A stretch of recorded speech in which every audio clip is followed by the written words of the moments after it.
ABS is a bit fritzy, it'll that error code will clear. Well, we're to go for a ride anyway.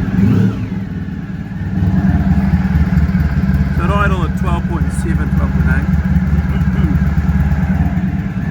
It's on here, 850 RPM.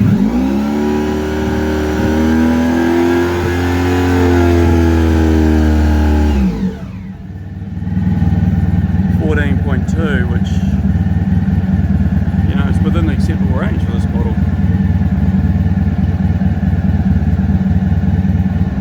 Oh, for this one, yeah. So this must be the 28 amp, this is the 40 amp, I guess, a later model. So my one's this one here. The 12.2 is within the acceptable range.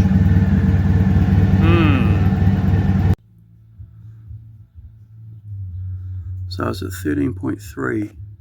It was 12.8, dropped to 12.2, then with a couple of minutes running it's popped itself to 13.2 after a couple of 5,000 RPM bursts,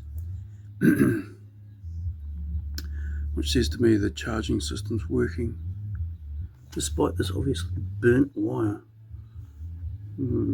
It's actually settling down. I wonder what it'll settle to. It's settled there at 13.1, that'd be fine for me. And I'll come back in a couple of minutes.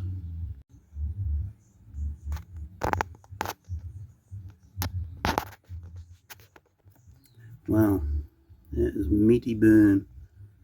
Meaty. And there's also burning at the bottom of that pin, sort of melted the case. And interestingly, look at this.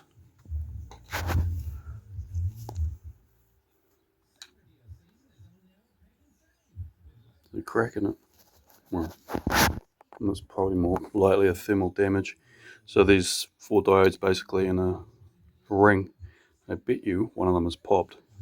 So I bet you it's partially charging the bike. But one of the waves, effectively, one of the diode sets has killed itself, but the other ones are still providing some energy to the charging circuit. So that's why we're getting charging, but probably only half of what it should normally be, but still doing quite well, even though it's obviously failed. So new regulator.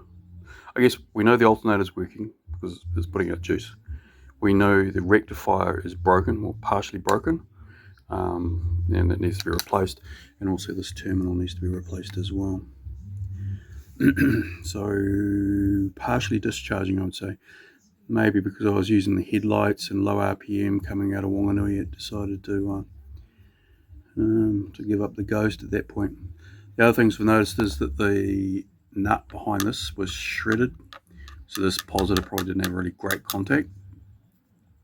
The other thing I noticed, the other thing I noticed on the side of the road was that the starter motor,